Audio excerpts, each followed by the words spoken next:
Hello, नमस्ते. स्वागत आहे तुमचं रुचिताच किचन या चॅनलवरती. आज आपण इकडे बघणार आहोत चमचमीत असा खेकड्याचा रस्सा. तर त्यासाठी काय काय साहित्य वापरलेलं आहे आणि तो कसा केलेला आहे त्यासाठी या व्हिडिओचं तर शेवटपर्यंत नक्की बघा. तर चला तर पाहूया रेसिपी.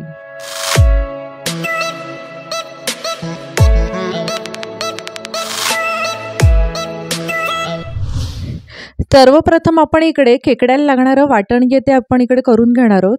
त्यासाठी मी इकडे 2 कांदे उभे चिरून घेतलेले आहेत आणि मी तेलामध्ये ते फ्राय करून घेते.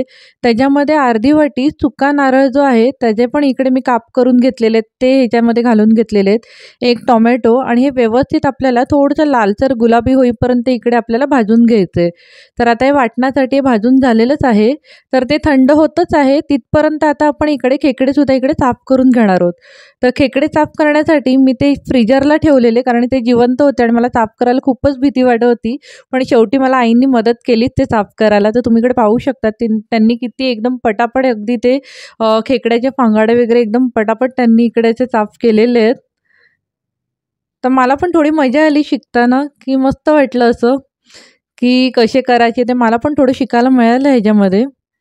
पण खेकडे फ्रीजरला ठेवल्यामुळे ते असे जिवंत नव्हते, पण मला तरी पण ते साफ करताना भीती वाटतच होती. तर आईने तेवढी मला हेल्प केली इकडे पटापट इकडे ते खेकडे साफ करण्यासाठी. तर तुम्ही इकडे पाहू शकता तिकडे खेकडे तर एका बाजूला साफ होतारच आहेत. तर आपण इकडे वाटणसुद्धा इकडे वाटून घेणार आहोत. वाटणसुद्धा इकडे थंड झालेलं, तर मी इकडे मिक्सरला वाटून घेतलं आणि आता खेकडे व्यवस्थित स्वच्छ धुवून नंतर मी ते इकडे असे सुरीने असे कापून घेतलेले आहेत. तर तुम्ही इकडे पाहू शकतात मी कशा पद्धतीने इकडे कापून घेतलेत ते.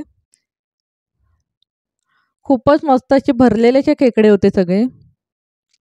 तर आता इकडे अगोदरसुद्धा मी धुतलेले होते खेकडे, त्याच्यानंतरसुद्धा मी एका पाण्यामध्ये धुवून घेतले आणि ते छोटे फांगाडे जे होते खेकड्याचे ते आता आपण इकडे मिक्सरला वाटून घेणार आहोत. की त्याचा रस्सासुद्धा आपण ह्याच्यामध्ये ॲड केला की तो खेकड्याचा रस्सा जो आहे तो एकदमच टेस्टी असा होतो. पण हा डायरेक्ट आपण ॲड नाही करायचा आहे. मी थोडंसं ह्याच्यामध्ये पाणी घालून घेते वाटून झाल्यावरती सुद्धा. तर आता आपण इकडे हे छोटं फांगाडे जे आपण इकडे वाटून घेतलेले आहेत ते आपण इकडे गाळणीतून व्यवस्थित इकडे गाळून घ्यायचे आहेत. तर हा रस जो आहे तो आपण इकडे आपल्या खेकड्याच्या रस्स्यामध्ये आपण इकडे वापरणार आहोत. तर एका कढईमध्ये मी 2 चमचे तेल घालून घेतले, 2 चमचे आलं लसूणची पेस्ट घालून घेते आणि व्यवस्थित आपल्याला परतून घ्यायचं आहे. ह्याच्यामध्ये कांदा, खोबरा आणि टोमॅटोचं वाटणसुद्धा घालून घेतले आणि हे व्यवस्थित आपल्याला तेल सुटेपर्यंत आपल्याला इकडे व्यवस्थित ह्याच्यामध्ये असं परतून घ्यायचं आहे. यामध्ये 2 चमचे मी आगरी कोळी मसाला वापरलेला आहे, अर्धा चमचा हळद आणि व्यवस्थित आपल्याला इकडे असं परतून घ्यायचं आहे. यामध्ये चवीनुसार मीठ आणि थोडंसं याला रंग येण्यासाठी म्हणून मी ह्याच्यामध्ये काश्मीरी रेड चिली पावडर वापरली आणि 1 चमचा गरम मसाला. आता यामध्ये आपण स्वच्छ असे धुतलेले खेकड्याचे तुकडे आणि मोठे फांगाडे जे आहेत ते सुद्धा ह्याच्यामध्ये मी घालून घेते. आणि तुम्हाला ह्याच्यामध्ये रस्सा जसा पातळ घट्ट कसा पाहिजे त्याप्रमाणे तुम्ही ह्याच्यामध्ये पाण्याचं प्रमाण जे ते ॲड करू शकतात. यामध्ये आपण आता हे छोटे फांगाडे जे आपण इकडे गाळून घेतलेला त्याचा रस जो होता तोच मी ह्याच्यामध्ये ॲड करून घेते. आता आपण हे झाकून ठेवायचे आहेत आणि ह्याचा कलर चेंज होईपर्यंत आपल्याला जे ते शिजवून घ्यायचे. तर तुम्ही इकडे पाहू शकता एकदम लालसर आणि असं नारंगी रंगावरती ते खेकडे जे आहेत त्याचे झालेले आहेत. म्हणजे ते खेकडे आपले व्यवस्थित इकडे शिजून तयार झालेले आहेत आणि तुम्ही पाहू शकता त्याचा रस्सासुद्धा किती सुंदर आणि चमचमीत असा झालेला आहे.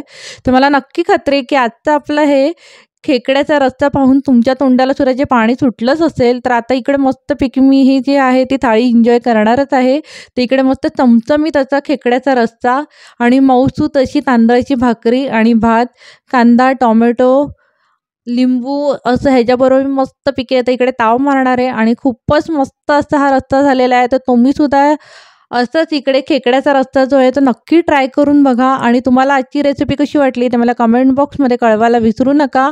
आणि रेसिपी आवडली तर रेसिपीला नक्कीच लाईक करा, शेअर करा आणि अजूनही जर तुम्ही रुचिताच किचन या चॅनलला सबस्क्राईब केलं नसेल तर प्लीज माझ्या चॅनलला सबस्क्राईब करा. तर पुन्हा आपण भेटू एका नवीन व्हिडिओमध्ये. Thank you so much for watching my recipe and my video. Bye bye. Thank you.